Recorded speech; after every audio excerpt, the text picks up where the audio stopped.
ज्ञान असलेले आणि अर्धवट वकिली केलेले अनिल परब यांनी माझ्यावरती विधिमंडळाचे नियम मोडून जे आरोप करायचा प्रयत्न केला त्याचा खुलासा करण्याकरिता आज मी आपल्या सर्वांना इथे बोलावलेलं आहे. अधिक वेळ घेणार नाही, 10 मिनिटातच लक्षात येईल की अरे विधिमंडळामध्ये तोडलेत आणि सत्य परिस्थिती नेमकी काय आहे.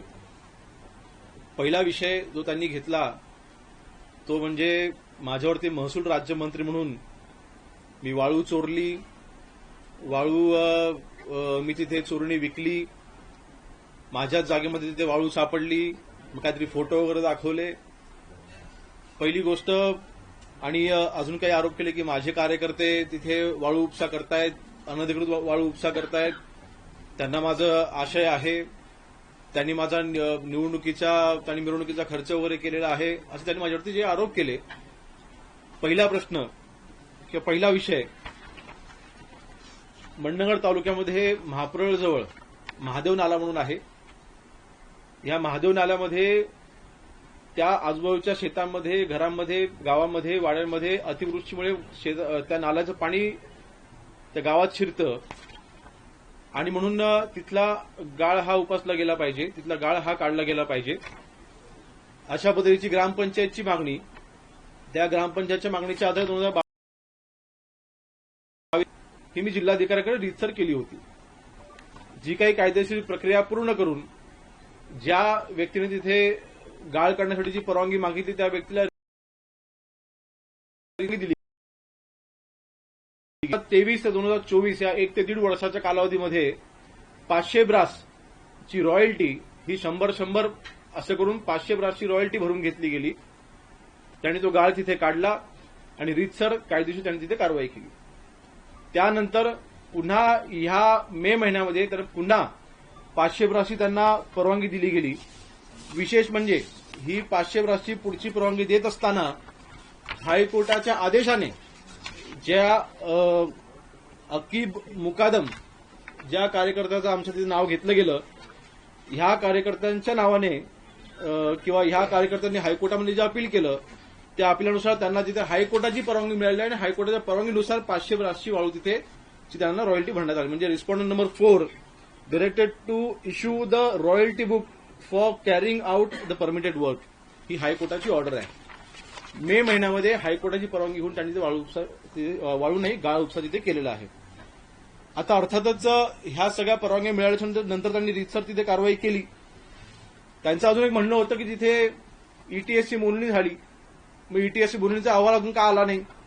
त्यांचं अजून एक अज्ञान समोर येत आहे. माझ्या माहितीप्रमाणे अशा ठिकाणी ईटीएसची मोजणी केल्या जात नाहीत किंवा ईटीएसची मोजणी ह्या बाबतीमध्ये या संदर्भामध्ये ईटीएसची मोजणी झालेलीच नाहीये. मग अहवालाचा प्रश्न उद्भवतो कुठे. दुसरं त्यांचं अज्ञान किंवा खोटं बोलणं बघा कसं आहे ते. त्यांनी फ्लोअरवरती सांगितलं की रत्नागिरीच्या जिल्हाधिकाऱ्यांना मी 8 की 10 कधी पत्र लिहिली आहेत आणि मंत्र्यांच्या दबावामुळे आम्हाला आमदारांची तिथे किंमत नाही किंवा आमदारांना तिथे रिस्पॉन्स केला जात नाही किंवा त्यांना पत्रावर एका पत्राचं उत्तर देखील दिलं जात नाही. माझ्या माहितीप्रमाणे रत्नागिरी जिल्हाधिकारी कार्यालयामध्ये मागच्या 1.5-2 वर्षामध्ये अनिल परबांनी एकही पत्र पाठवलेलं नाही. एकही पत्र पाठवलेलं नाही. जे एक पत्र पाठवलं होतं 2 वर्षापूर्वी त्याचं उत्तर देखील जिल्हाधिकारी मोदन त्यांना दिलेलं होतं. त्यांनी बैठकीचं पत्र ते दिलं होतं. त्यांनी बैठकीची तारीख त्यांना विचारली होती. उलट ह्यांनीच त्यांना कुठलाही त्याचा रिस्पॉन्स दिलेला नाही. हे दुसरं खोटं. असे अनेक खोटे आरोप त्यांनी माझ्यावरती काल तिथे विधिमंडळामध्ये केले. या सगळ्या प्रति मी आपल्या सर्वांना देणार आहे. दुसरा विषय, खेड जगबुडी नदीमध्ये आणि नारंगी नदीमध्ये जो तिथे गाळ काढला जातो, आपल्या सर्वांना माहिती की खेड शहरामध्ये गेल्या अनेक वर्षापासून पुराचं पाणी शिरतं. 2005 असेल, 6 असेल, अनेक वर्ष गेलं. मला वाटतं 6-7 वेळेला मागच्या 10 वर्षामध्ये खेड शहरामध्ये पाणी शिरतं आणि अतिवृष्टी होते. तिथला गाळ काढला जावा, चिपळूणच्या धर्तीवरती तिथला गाळ काढला जावा अशी मागणी ही अनेक वर्षांपासून तिथल्या नागरिकांची होती. मी देखील त्याचा पाठपुरावा करत होतो. पहिली गोष्ट, पहिलं खोटं त्यांचं या बाबतीमध्ये वक्तव्य की जगबुडी नदीमधला गाळ किंवा वाळू, त्यांनी हा शब्द वापरला की ती गरीब शेतकऱ्यांच्या घरकुलासाठी वापरली जाणारी वाळू, पहिली गोष्ट, जगबुडी नदीमध्ये फक्त आणि फक्त गाळ आहे, तिथे वाळू नाही. घरकुलासाठी जी आपण वाळू देतो त्यासाठी महसूल विभागाने, माननीय बावनकुळे साहेबांच्या नेतृत्वाखाली महसूल विभागाने आता जे नवीन तिथे आपण कायद्याने नियम केलेले आहेत त्यानुसार वाळूची परवानगी ही घरकुलासाठी दिली जाते. ह्या जगबुडी नदीचा आणि घरकुलांच्या वाळूचा काहीही संबंध नाही. शेतकऱ्यांना त्यांच्या शेतामध्ये भराव करण्यासाठीची जो गाळ आहे तो गाळ घेऊन जाण्यासाठीची परवानगी आपण देतो. त्यानुसार ह्या जगबुडीचा गाळ काढण्यासाठीची परवानगी किंवा तो गाळ घेऊन जाण्यासाठीची परवानगी 24 शेतकऱ्यांना दिली गेलेली आहे. 24 शेतकऱ्यांना. ह्याच्यामध्ये फक्त योगेश कदमचं नाव जोडलं गेलेलं आहे, तिथेच फक्त हा गाळ घेऊन गेलेला आहे. आणि बरं, हा गाळ आहे, हा कुठेही विकला जात नाही, कोणी विकत घेत नाही. मग जिथे गाळ विकूच शकत नाही अशा जर ठिकाणी वाळू मी चोरली किंवा महसूल राज्यमंत्री म्हणून मी तिथे वाळू चोरून विकली, हा आरोप त्यांचा खोटा आहे. फक्त बदनामीच्या दृष्टीने त्यांनी हे सगळं तिथे केलंय. दुसरं, ज्या संस्थेचा त्यांनी तिथे उल्लेख केला, ज्या कॉलेजचा त्यांनी तिथे उल्लेख केला, योगिता डेंटल कॉलेज, ह्या कॉलेजमध्ये आजच्या घडीला मी तिथे सदस्य नाही. म्हणजे मागच्या 1 वर्षापासून मी तिथे सदस्य नाही. त्या संस्थेवरती मी सदस्य नाही. त्या संस्थेशी सध्या आजच्या घडीला माझा काही संबंध नाही किंवा सन्माननीय रामदासभाई देखील त्या संस्थेवरती नाहीत. अशा वेळेला बघा, शेवटी 24 शेतकऱ्यांना ज्या परवानग्या दिल्या गेलेल्या आहेत तर 24 शेतकऱ्यांच्या मध्ये कुठे अनियमितता झाली असेल तिथे कायदेशीर कारवाई होईल. त्या ठिकाणी माझा हस्तक्षेपाचा काही प्रश्न उद्भवत नाही. महसूल राज्यमंत्री म्हणून माझी जबाबदारी आहे. कुठे माझा हस्तक्षेप असेल आणि महसूल राज्यमंत्री म्हणून मी कुठे दबावापोटी मी कोणाची कारवाई रोखली असं कुठे असं तर गोष्ट वेगळी होती. परंतु फक्त खोटं बोलायचं, दादांत बोलायचं, सभागृहाची दिशाभूल काल त्या दिवशी अनिल परब यांनी केली. तिसरा विषय जो त्यांनी तिथे काढला, काही दिवसांपूर्वी पोलिसांनी केलेली कारवाई, सन्माननीय रामदासभाई या बाबतीमध्ये खुलासा केलेला, मी त्याच्यावरती अधिक वेळ घेणार नाही. परंतु पुन्हा त्यांनी अकलेचे तारीखे तोडलेत आणि अर्धवट वकील म्हणून त्यांनी त्यांचं ज्ञान जे तिथे वाटलंय, त्यांनी जो तिथे कायदा वाचून दाखवला की एखाद्या व्यक्ती म्हणजे त्या जर का एखाद्या प्रिमाइसवरती कारवाई झाली तर त्याला बॉम्बे प्रोहिबिशन ऍक्ट नुसार सेक्शन 79 नुसार हा मालकच जबाबदार असतो, त्यांनी तिथे क्लेम केलं. परंतु पुन्हा इथे दिशाभूल कशी केली बघा, जी कारवाई झालेली आहे ती त्या बॉम्बे प्रोहिबिशन ऍक्ट नुसार झालेलीच नाही. सेक्शन 79 नुसार हा तिथे लागूच होत नाही. जी कारवाई झालेली आहे ती Maharashtra prohibition of obscene dance in hotel, restaurant and bar rooms and protection of dignity of woman section 8 नुसार त्याच्यामध्ये स्पष्ट म्हटलेलं आहे या ऍक्टमध्ये की जर का, मी ते वाचून दाखवतो आपल्याला, सेक्शन 8 मध्ये स्पष्ट म्हटलेलं आहे, owner or proprietor or manager or any person acting on behalf who uses the place in contravention of section 3 shall or on conviction be punished. जो तिथे ज्याचा तिथे ताबा आहे, जो तिथे ज्याने ती वस्तू भाड्यावरती घेतलेली आहे तीच व्यक्ती त्यासाठी जबाबदार राहील. तो गुन्हा हा त्याच व्यक्तीचा असणार आहे, मालकाचा नसणार, हे कायदा म्हणतंय. मग सभागृहामध्ये चुकीच्या कायद्याचा रेफरन्स देऊन जे माझ्या आईची बदनामी करायचा प्रयत्न केला, ज्या गोष्टीचा माझ्या आईचा काहीही संबंध नाही, म्हणजे आता हे अर्धवट वकील इतक्या खालच्या पातळीवरती गेलेले आहेत, महाविकास आघाडीचे नेते इतक्या खालच्या पातळीवरती गेलेले आहेत की चुकीचे आरोप करून मंत्र्यांच्या आईंना पण बदनाम करायचं. आईला तरी याच्यामध्ये आणू नका. इतकं घाणेरडं राजकारण जर का तुम्हाला करायचं असेल भिडा ना आमच्याशी. एवढं घाबरत असाल आणि माझ्या आईची खोटी बदनामी महाराष्ट्रासमोर तुम्ही जी केली आहे, तुम्हाला माफी मागावी लागेल. त्या दिवशी तुम्ही म्हटलात की आराराबांचे शाप लागतील.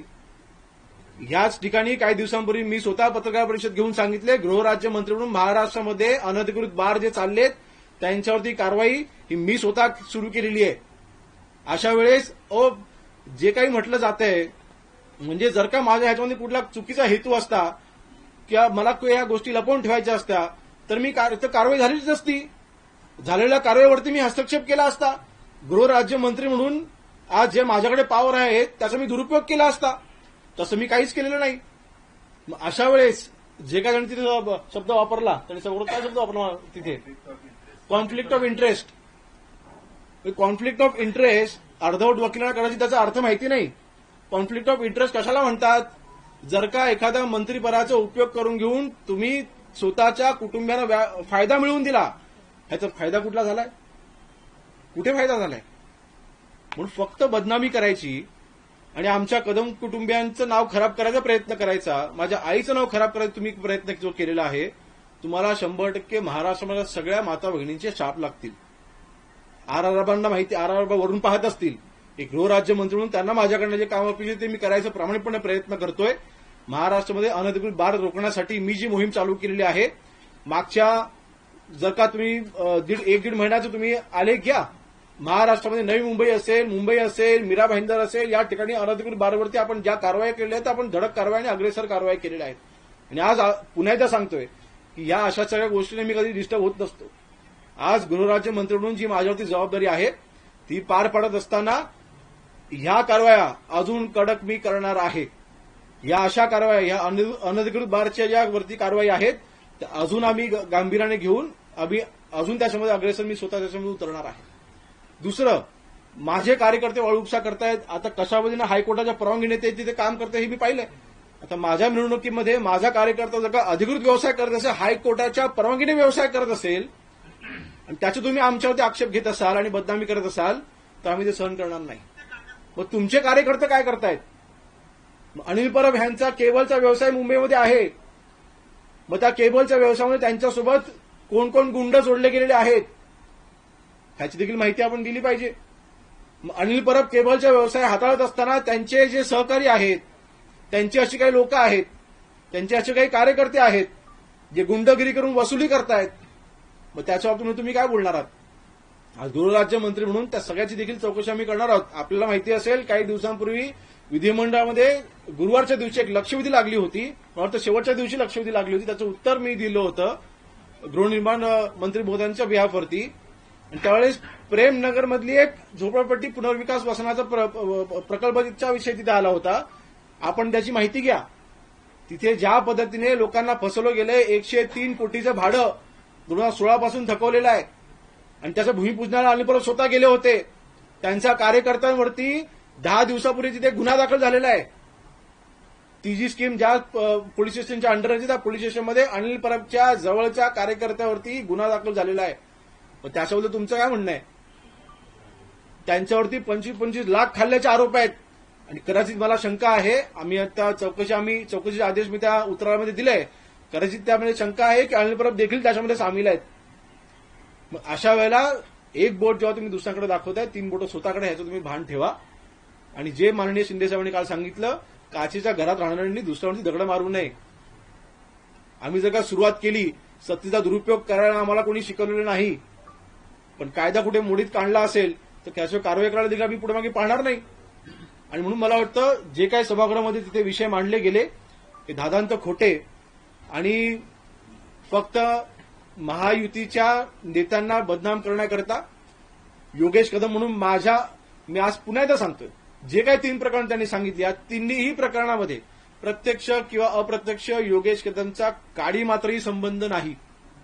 म्हणजे मी पहिल्या दिवशी सांगितलं होतं, प्रत्यक्ष काय संबंध आला तर नक्कीच मी राजीनामा देईन, मी असं माझं वक्तव्य होतं. त्या वक्तव्यात आजही ठाम आहे.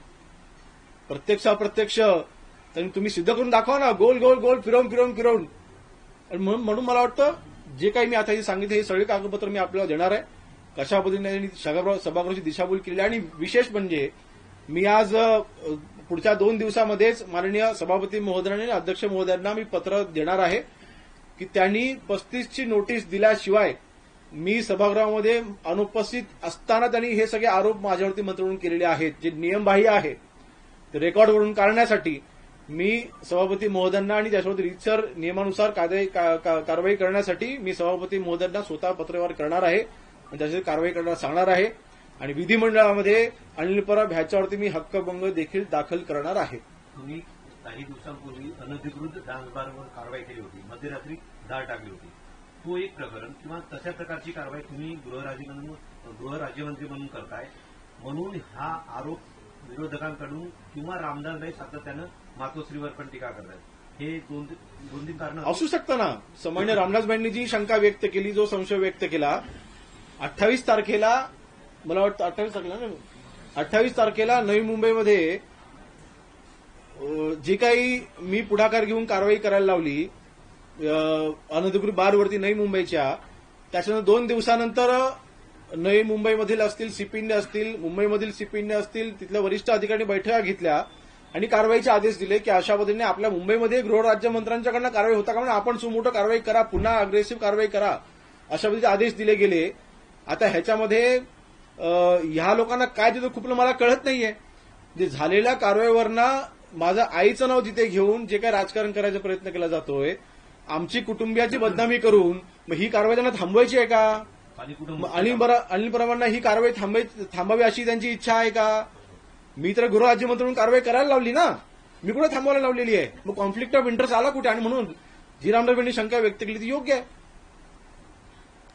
तुम्ही सांगितलं की तुम्ही हक्कभंग आणणार आहे, पण ज्या पद्धतीची कागदपत्र ते म्हणतात की आमच्याकडे या संदर्भातले अनेक पुरावे आहेत, तर त्यासाठी तुम्ही तयार आहात का? समोरासमोर त्यांनी जे पुरावे दिले, त्यांनी जे आता ते ह्या व्यतिरिक्त मी जे आता उदाहरणार्थ जेव्हा महापौराचा इथे विषय झाला, हायकोर्टाची ऑर्डर आहे ना, ऑर्डर हायकोर्टाची आहे ना, हायकोर्टाने ऑर्डर दिली की तुम्ही रॉयल्टी बुक तिथे चालू करा, रॉयल्टी भरून घ्या.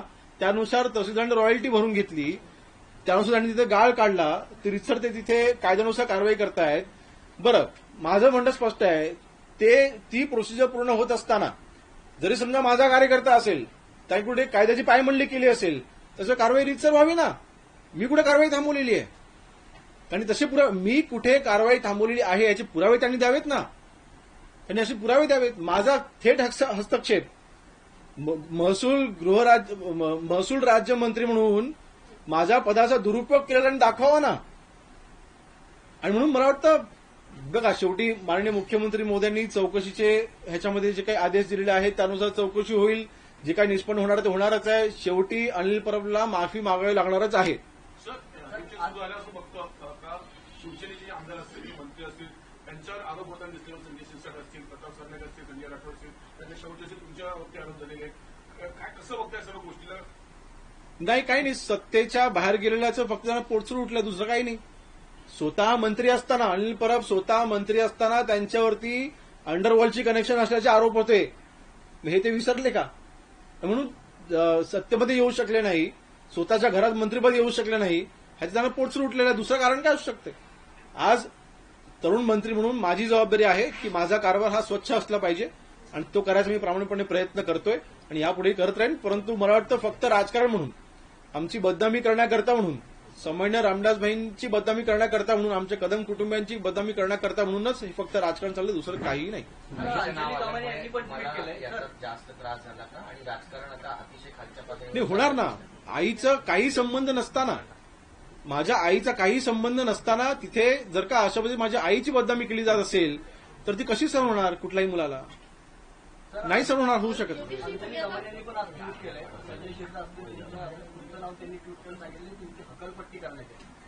अंजली दमानी आहे बघा, त्या सामाजिक कार्यकर्त्या आहेत, ठीक आहे, त्यांना माझी बाजू आता कदाचित माझे पत्रकार परिषदेमध्ये काही डॉक्युमेंट मी त्यांना देखील पाठवून देईन. कशा पद्धतीने आरोप चुकीचे आहेत, कशा पद्धतीने माझी इन्व्हॉल्वमेंट हे त्यांना देखील मी पाठवून देईन.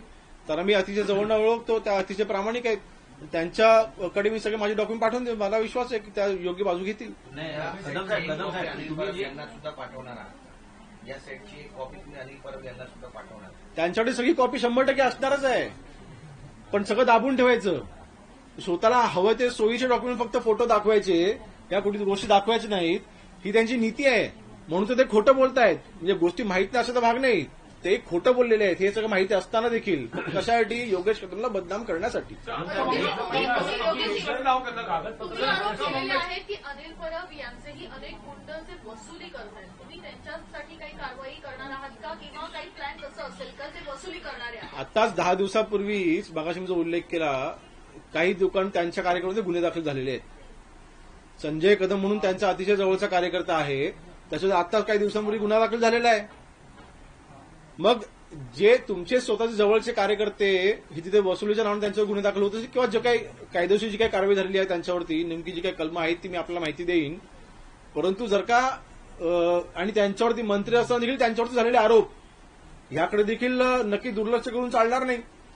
गरज पडली त्याची देखील आम्ही चौकशी करणार ना. ती चौकशी करून ती फाईल पुन्हा बरोबर अब्दुल नावं टाकणार कोर्टामधून नाही, गरज पडली तर आम्ही नक्कीच जाऊ. माननीय रामदास भेंडे देखील त्या बाबतीत काल वक्तव्य केलंय. आमची जी बदनामी झालेली आहे, जे खोटं बोलून आमची बदनामी केलेली आहे, सभागृहाची गरिमा ही त्यांनी तिथे पूर्णपणे मोडीस काढून फक्त त्या सभागृहाचा राजकारणासाठी त्यांनी वापर केला, खोटे पुरावे दिले, खोट्या गोष्टी केल्या, तिथे खोटी वक्तव्य केली. अशा वेळेला त्यांच्यावरती नक्कीच आम्ही तपासून बघू आणि जर का मानहानीचा दावा दाखल करता आम्ही नक्कीच करू. दुसरी एक गोष्ट त्यांनी तिथे उल्लेख केला की माझ्या काही अनेक कार्यकर्त्यांमध्ये गुन्हा दाखल आहे.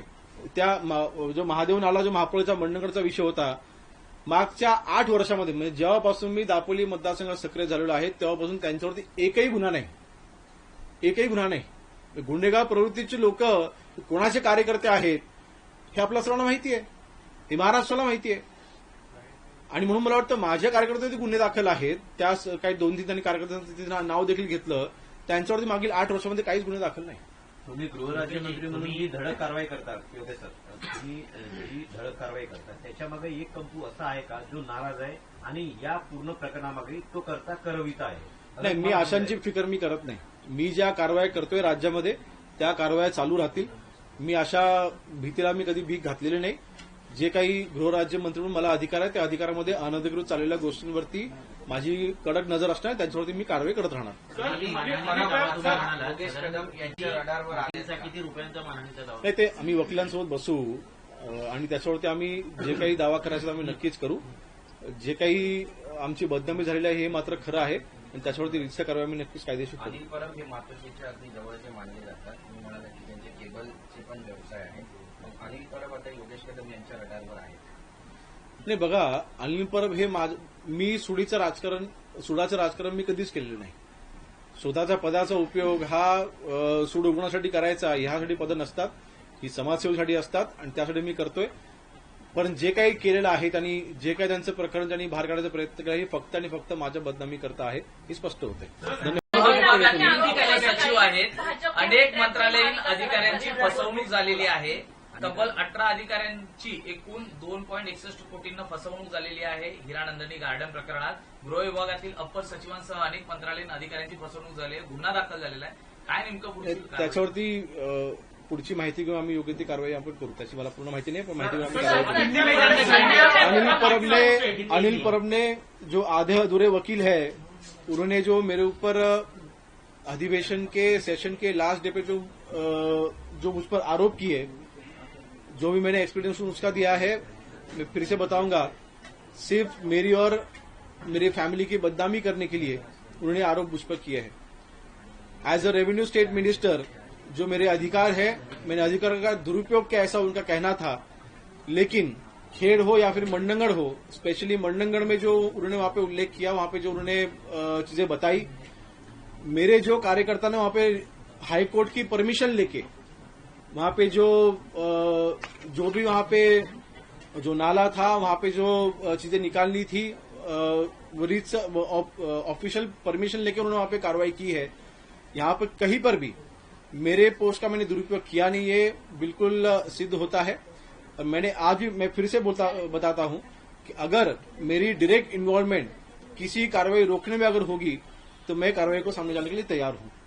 मेरा सीधा सीधा कहना है, ये उनके जो भी एलिगेशन थे वो सिर्फ मुझे बदनाम करने के लिए थे. दूसरा, जो भी एलिगेशन मेरे मदर पे लगाए गए उनकी बिल्कुल कोई इन्वॉल्वमेंट भी नहीं थी. फिर भी उन्होंने जो कायदा फ्लोर पे उन्होंने पढ़ के बताया वो कायदा ही इस गुने में लागू होता नहीं है. सेक्शन 8 के अनुसार जो जिन्होंने वो प्रॉपर्टी रेंट पे ली है वही व्यक्ति वहां की इलीगल एक्टिविटीज के लिए रिस्पॉन्सिबल है. ओनर रिस्पॉन्सिबल नहीं है, ये कायदा कहता है. और इसलिए मेरी मदर का वहां पे जो भी डिफेमेशन हुआ है बिल्कुल हम वो सहन नहीं करेंगे. कायदेशीर कार्रवाई हम आगे उस बारे में बिल्कुल करेंगे. लेकिन मेरी और मेरी फैमिली की बदनामी करने के लिए उन्होंने जो भी वहां पे झूठ बोला है उसके अगेंस्ट जो भी महाराष्ट्र विधिमंडल के नियमों के अनुसार मैं बिल्कुल आगे की कार्रवाई करूंगा।